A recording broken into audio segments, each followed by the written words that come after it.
irem adorar a Deus, convidando a todos que quiserem, venham adorar o nosso Deus e Senhor.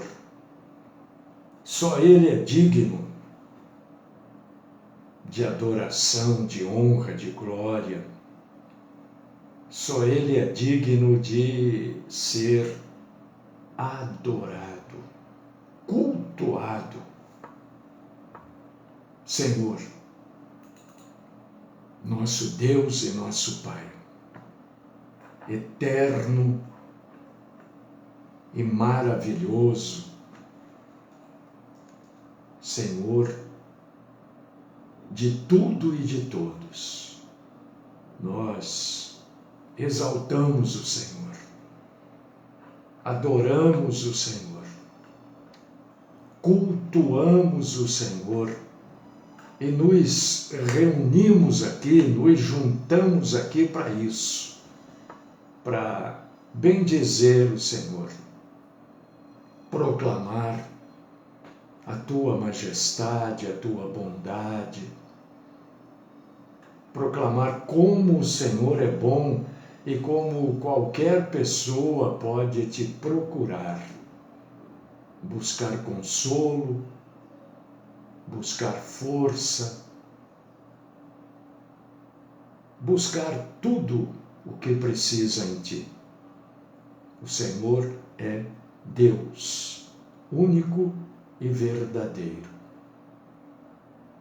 E nós nos reunimos aqui para prestar ao Senhor um culto de adoração,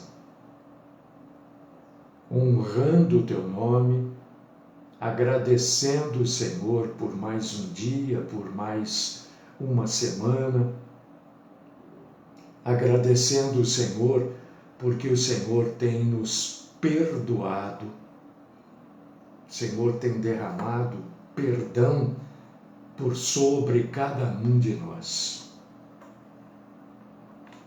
pedindo que o Senhor nos receba como adoradores do Senhor e que o Senhor, pela tua santíssima bondade, fale conosco. Fala, Senhor, queremos aprender de ti. Livra-nos, Senhor, da mentira. Esta é a oração que eu faço por mim, por todos aqueles que têm o Senhor como Deus único e verdadeiro, por todos aqueles que querem aprender e obedecer o Senhor. E oro no santo nome do Cristo Jesus, aquele que virá nos buscar. Virá buscar a igreja. Amém.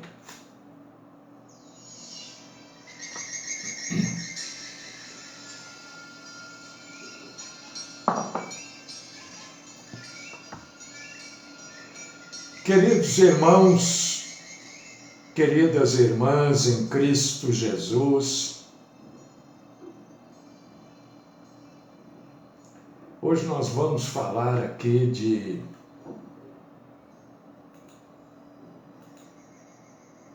conflitos familiares. Que família que não tem isso, né? Toda família tem conflito. Eu tenho certeza que muita gente, inclusive eu, passo por problemas familiares. E o conflito familiar é tão antigo quanto a humanidade. Você vai ler a Bíblia lá, você vai ver que, por exemplo, a rivalidade entre irmãos existe desde a primeira família e acabou com um irmão matando o outro, né? Acabou com Caim matando Abel. Está lá em Gênesis, capítulo 4, versículos do 3 ao 8. Se você quiser ler depois. Eu já conheço, mas dá uma lida, é sempre bom. Para a gente clarear a mente. Cada vez que a gente lê a Bíblia fala novamente conosco. Este tema de conflito familiar, esse problema de conflito familiar, ele é recorrente na Bíblia. Você vai ver lá pessoas, Atália matando os seus filhos e netos para tomar o trono. Pode ler isso em 2 Reis, ou melhor, vamos acertar aqui o gênero, 2 dos Reis, porque é o segundo livro dos Reis. Capítulo 11, versículo 1. E você também vai ler na Bíblia um conflito familiar na família de Jesus. A própria mãe de Jesus, Maria, e os irmãos de Jesus ficando envergonhados da pregação de Jesus. Mateus, capítulo 3, versículo 21. Eu vou ler essa daqui porque, às vezes, as pessoas da própria família se envergonham da gente. Ou a gente se envergonha das pessoas. Mateus não, perdão, é Marcos. Marcos, capítulo 3, versículo 21. E quando os seus parentes ouviram isso, saíram para o prender, porque diziam: está fora de si. Olha, se envergonharam daquilo que Jesus falava, daquilo que Jesus pregava, da maneira como ele se comportava. Chegaram a dizer que ele estava fora de si, fora de controle. Alguns conflitos familiares, isso só para mostrar que, a primeira família teve problema familiar. E daí para frente, todas as famílias têm dificuldades de relacionamento, compreensão. Não sei se existe, eu não vou afirmar aqui que não exista, mas é difícil uma família onde todos concordam com tudo. É muito difícil isso. Normalmente, cada um tem uma maneira de pensar e quando a família se reúne, isso vem à tona. Isso fica claro, fica evidente, as discussões acontecem. A verdade é que alguns conflitos familiares são inevitáveis. Por quê? Porque esse mundo é assim, Uns vão dizer, esse mundo aqui está de cabeça para baixo, A Bíblia usa um termo específico para isso. Não fala está de cabeça para baixo. A Bíblia não fala que esse mundo está não tem mais jeito. A Bíblia diz que esse mundo é um mundo de pecado. É o termo bíblico.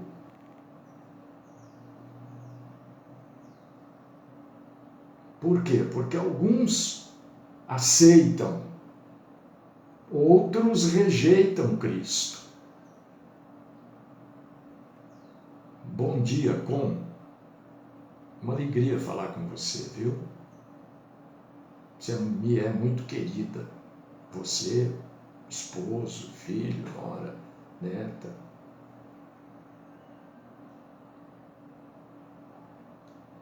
Não deveria ser assim, né? Porque uma família de cristãos, todo mundo deveria se entender. Até porque Jesus é chamado de o príncipe da paz. E aonde Jesus reina, não deveria haver conflito. Deveria haver só paz, né? Mas o próprio Jesus, Cristo, ele nos advertiu sobre os conflitos. O próprio Jesus traz uma explicação para a gente sobre isso. Ele, em Mateus capítulo 10, versículo 34 ao 36, ele diz assim: não penseis que vim trazer paz à terra. Não vim trazer paz, mas espada.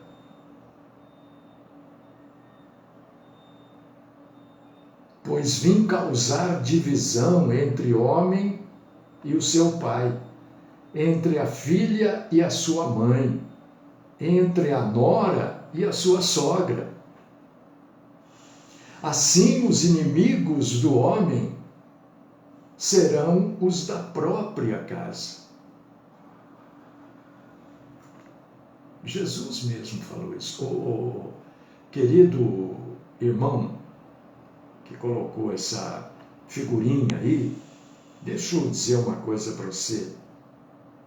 Desculpa, não quero te corrigir, não é isso. Eu quero esclarecer, porque eu imagino que o irmão não sabe o que quer dizer essa figurinha e o que está escrito aí, né? Namastê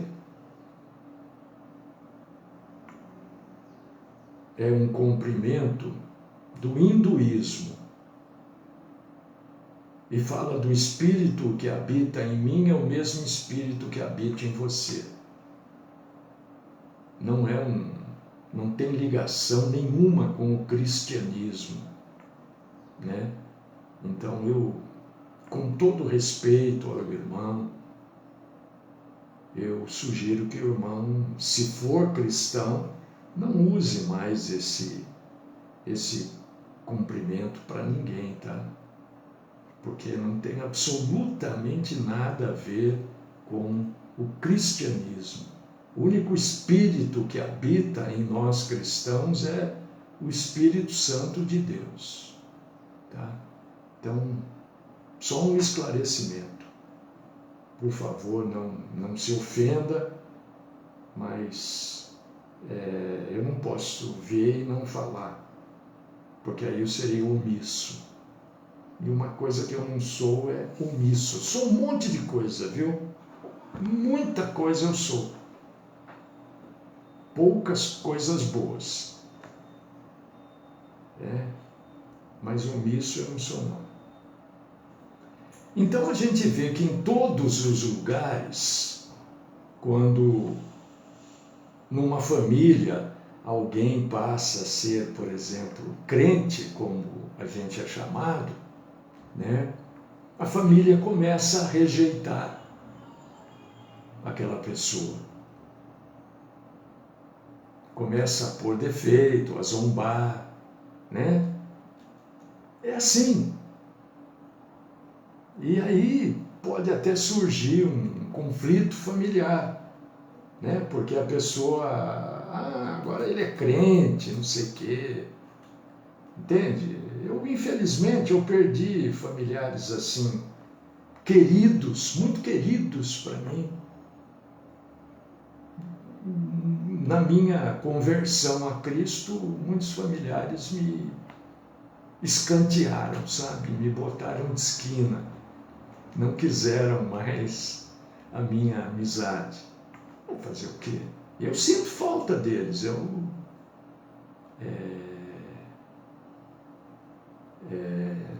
sinto falta. O que eu vou fazer? Né? Já tentei, não adiantou. Até outro dia eu estava pensando assim, acho que eu vou...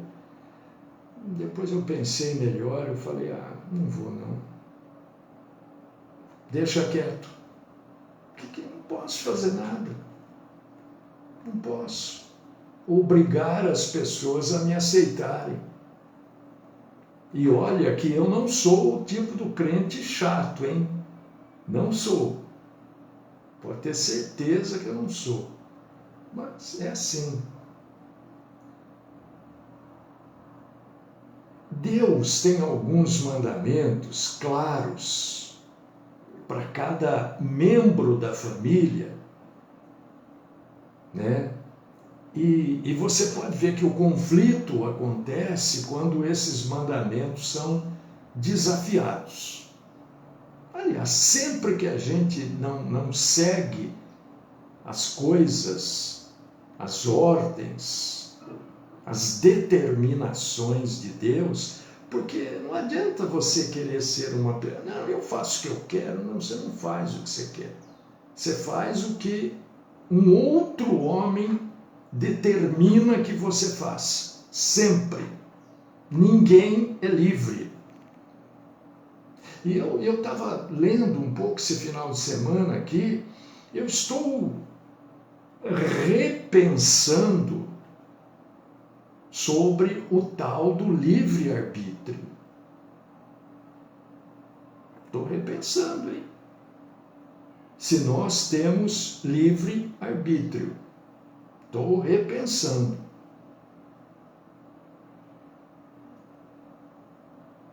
Se eu mudar de ideia, eu vou falar para vocês, olha, esse negócio de livre, né? Vou falar, vou trazer primeiro para vocês por que eu mudei de ideia. Se eu mudar, não sei se eu vou mudar.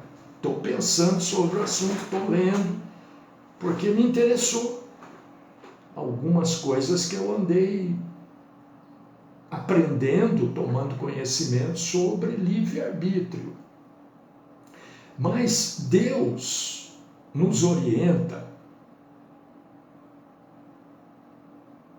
Pois é, Edgar, ninguém é totalmente livre. Né? Até o calendário nos aprisiona.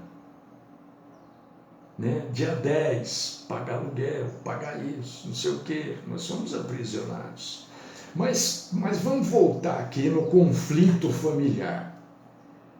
Deus tem ele tem mandamentos, ele tem determinações, regras, leis que a gente não segue. Por exemplo, para os maridos, o que Deus fala? Né? Deus tem instruções específicas para marido, para mulher.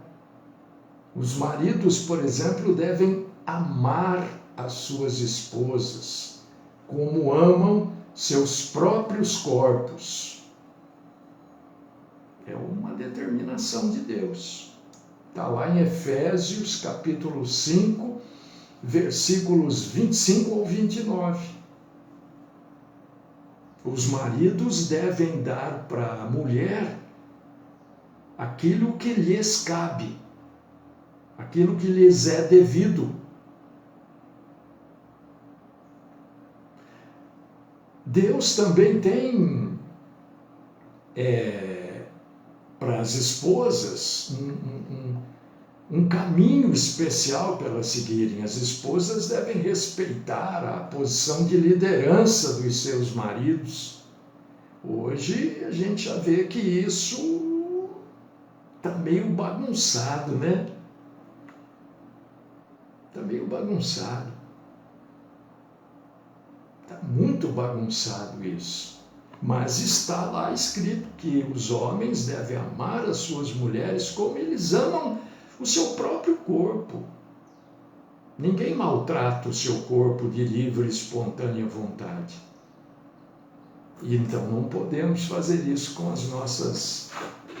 nossa mulher, né?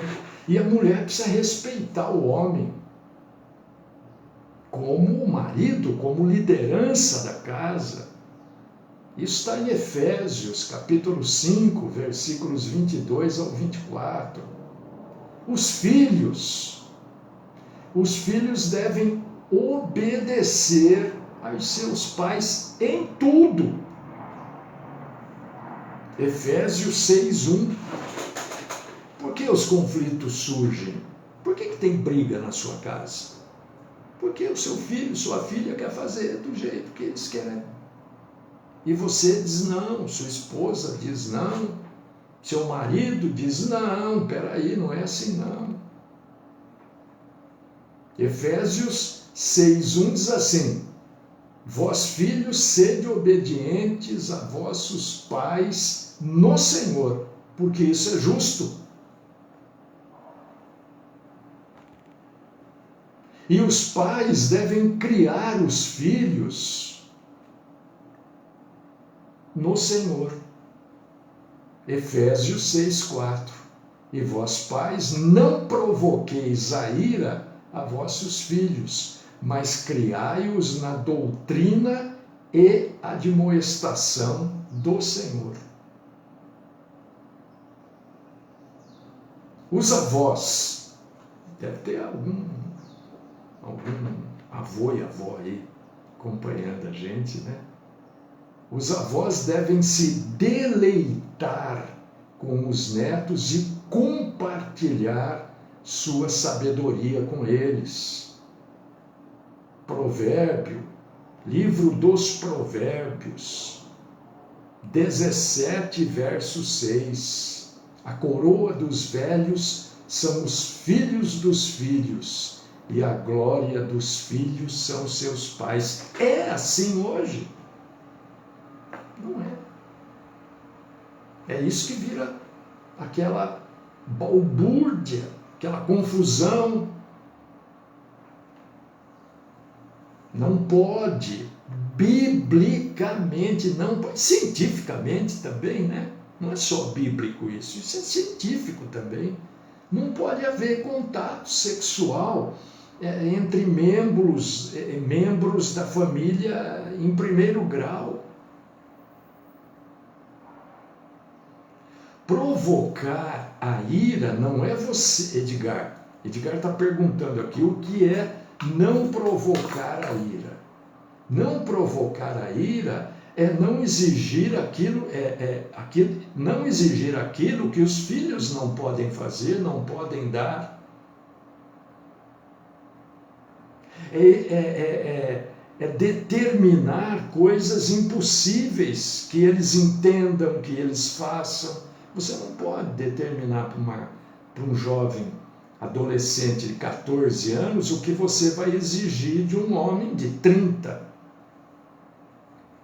Você não pode exigir do seu filho de 30 aquilo que você vai falar com ele quando ele tiver 50.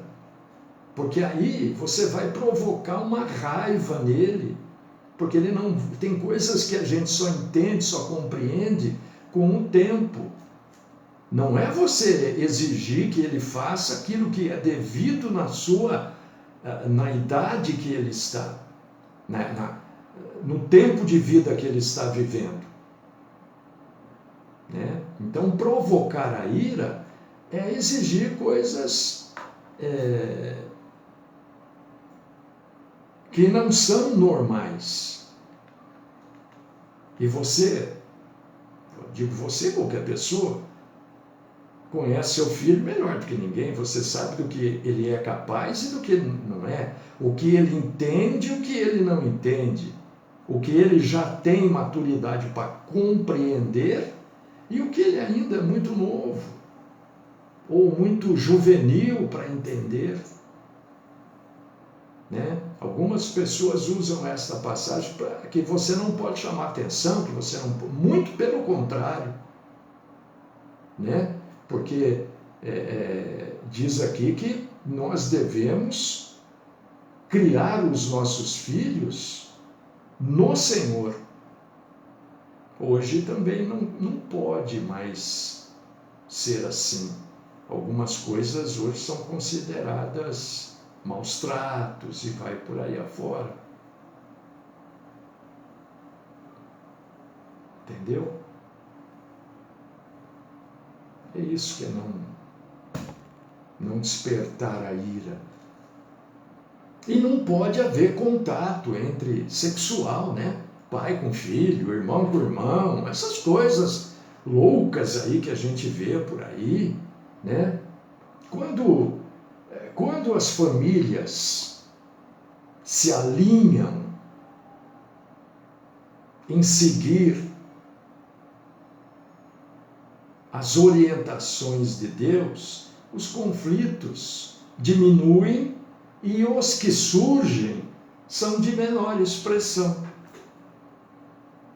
Pode observar, quanto maior o conflito, quanto maior a expressão do conflito, observe, mais longe as pessoas estão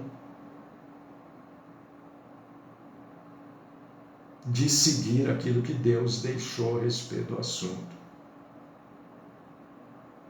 Como é que é, o Gilmar? Efésios 6:2? Eu não sei, irmão.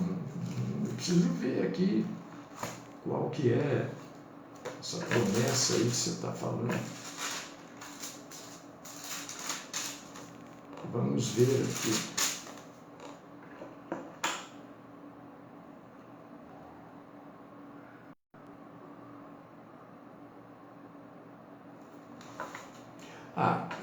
Irmão, eu já expliquei aqui, né? Tudo aquilo que está entre parênteses, colchete, assim, né? Não faz parte do texto original. Isso está aqui. Efésios 6:2 diz: honra o teu pai e a tua mãe. Depois, entre parênteses, está escrito que é o primeiro mandamento com promessa. Esta promessa está lá no Velho Testamento, irmão. Isso que está escrito aqui não faz parte do texto original. É apenas para te lembrar disso. É apenas para você saber que existe uma promessa e que ela está em Deuteronômio, capítulo 5, versículo 16, é lá que você vai encontrar a promessa. Deuteronômio 5,16, tá? Então, Deus compara a igreja a uma família. A igreja, eu falo todo dia que isso, né? Gente, igreja não é o prédio, não é a construção, né? Não é isso. A igreja são pessoas. Não tem? Então você põe parênteses aí na tua Bíblia, ô Jaico. Abre um parênteses aí. Sua Bíblia é antiga, então. Né? Porque as Bíblias revisadas, né, atualizadas e revisadas, tem parênteses, sim, porque no original isso não está escrito. Honra teu pai e tua mãe. Depois embaixo, Efésios 6:2, para que te vá bem e sejas longa vida sobre a terra. Isto está Aquilo que está entre parênteses não está no texto ou nos textos originais. Então a igreja é comparada a uma grande família. É o que será arrebatado. A igreja são as pessoas. Eu canso de falar isso. Igreja não é denominação. Igreja não é igreja, assembleia, não sei das quantas. Não tem nada a ver isso aí. Né? Então, quando a gente diz que Deus compara a igreja a uma família, né? Porque as regras de uma família são as mesmas regras que nós temos dentro da igreja. Então, mas precisa ver essa Almeida Corrigida Fiel de quando que é. De quando é. Qual a data dela aí? Vai lá na primeira ou na segunda página da Bíblia, ela tem uma data ali. Né? Precisa ver quando ela foi corrigida. Às vezes ela foi corrigida, sei lá, 1900 e alguma coisa. Existiam outras correções. Tá? Então, do mesmo modo que a gente se comporta dentro da igreja, a gente precisa se comportar em casa. Do mesmo jeito que nós somos na igreja, nós devemos ser em casa. Filhos e filhas, a gente não responde. Eu procuro tratar aqui, com os meus defeitos, né? Eu procuro tratar a cada um de vocês do mesmo jeito que eu trato as pessoas em casa, por exemplo. Mas eu tenho defeitos, eu não sou perfeito. Se alguém espera a perfeição de qualquer outra pessoa, está completamente iludido. Porque todos têm defeito. Às vezes você não tem o defeito que eu tenho, mas você tem outro, né? Às vezes você não fala alto. Eu sou espalhafatoso. Quando eu estou meio agitado, eu grito, eu falo alto. É um defeito, claro que é um defeito, eu sei. Eu faço, depois eu me arrependo. A pessoa não tem esse defeito, mas tem outro. Né? Então não espere. Mas a gente precisa ser, como está lá em Romanos, capítulo 12, versículo 10. 1 Pedro, capítulo 3, versículo 8. Né? Compassivos, afáveis, não é verdade? Com amor fraternal, honrando uns aos outros. É fácil. Quando a pessoa te afronta, o que você faz? Você vai falar com a pessoa já vira de lado, balança a cabeça. Você falou uma frase, a pessoa já falou, ih, meu Deus. O que você faz? Pode ser que no dia você não faça nada, no outro dia você se, né? Então não espere perfeição em ninguém, porque as pessoas exigem perfeição da gente, principalmente de mim, né? Eu não fico tocando trombeta, que eu sou pastor, mas eu digo, vez por eu sou pastor e tal. Aí as pessoas querem o que da gente? Perfeição. A perfeição que elas não têm, a educação que elas não têm, o respeito que elas não têm, elas querem que a gente tenha. Se fosse assim o mundo, não precisava de lei no mundo, nenhuma lei. Por que existem as leis, as normas, as regras? Exatamente para coibir esse tipo de coisa, né? Mas, enfim, as pessoas não devem falar mal umas das outras. As pessoas não devem... Por que Jesus fala assim? Não julgues para não ser julgado. Porque, na maioria das vezes, a gente fala do que o outro fez e a gente faz pior ainda.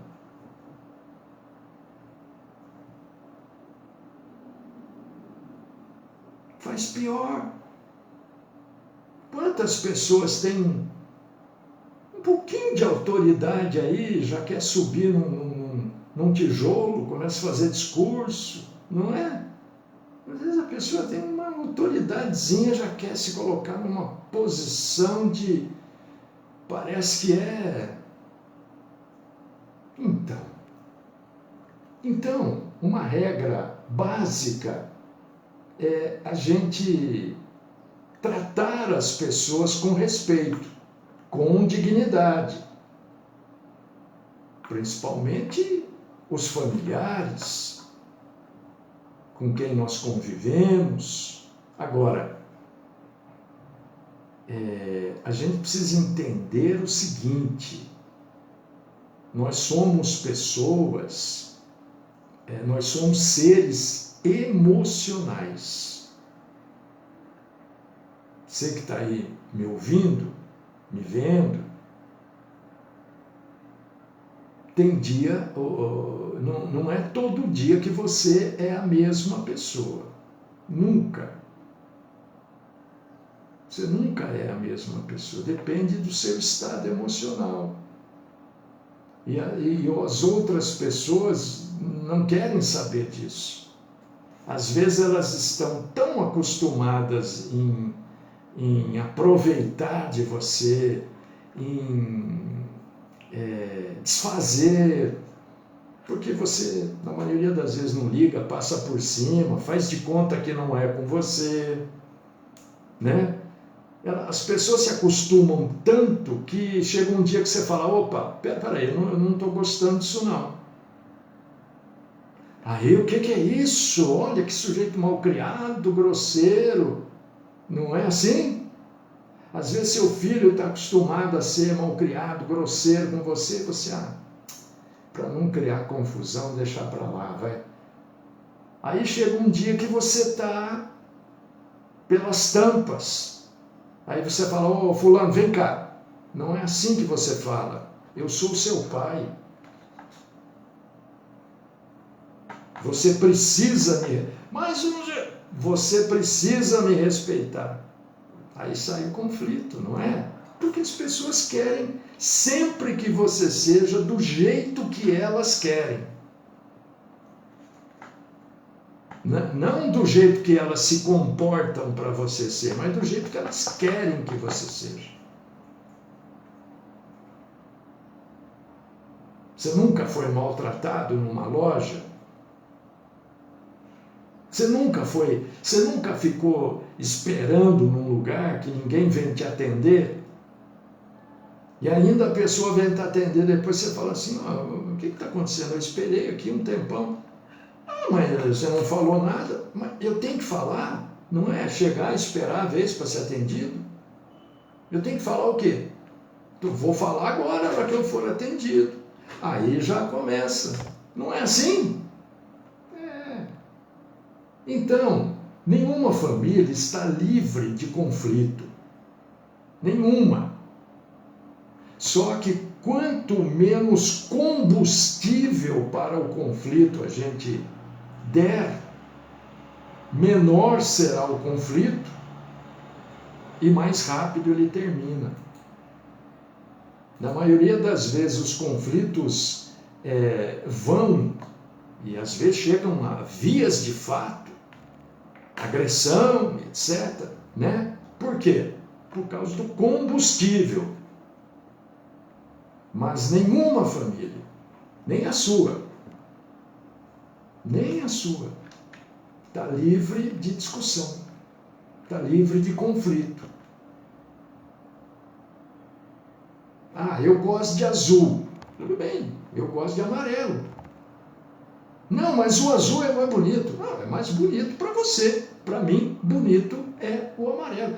Mas o amarelo é ridículo. É ridículo, você está vendo? Não é assim? É ridículo para você. Para mim é bonito. Quem é que está usando o amarelo? Sou eu ou é você? Eu uso porque eu acho bonito. Você não usa porque você acha ridículo. Acabou o problema.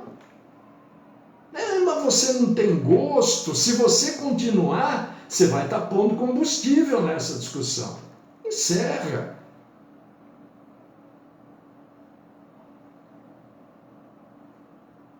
encerra. Ser cristão não é fácil.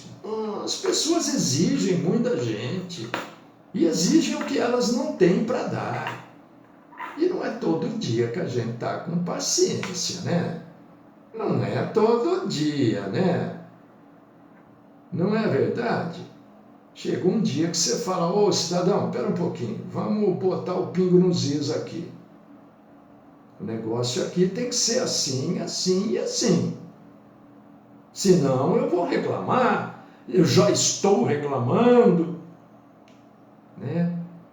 Ser cristão é difícil, mas a Bíblia diz, e nós temos que seguir a Bíblia, nos esforçar, já encerrou, viu? Para seguir a Bíblia, né? A Bíblia diz que nós temos que ter o fruto do Espírito, que está aqui em Gálatas, capítulo 5, versículo 22. Amor, paz, longanimidade, benignidade, bondade, fé, mansidão, temperança. Se ser cristão fosse só ler, né? Seria a coisa mais fácil do mundo, mas ser cristão é ler, aprender e praticar.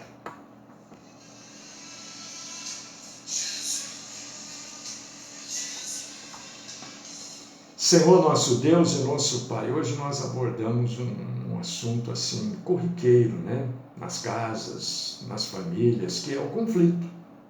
A destemperança, muitas vezes, entre as pessoas.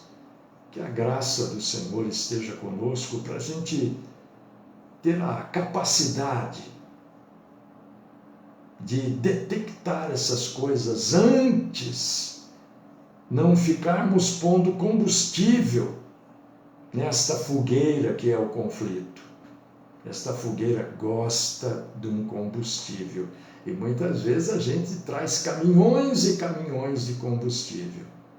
Dá-nos a graça, a capacidade de sermos honestos e sucintos, rápidos, ao terminar, para que ele não se prolongue, porque prolongar isso, na maioria das vezes, não vai resolver nada, né? Fala conosco, Senhor. Ajuda-nos a entendermos um pouco mais e a sermos praticantes da palavra do Senhor. Esta é minha oração no nome do Cristo Jesus. Amém.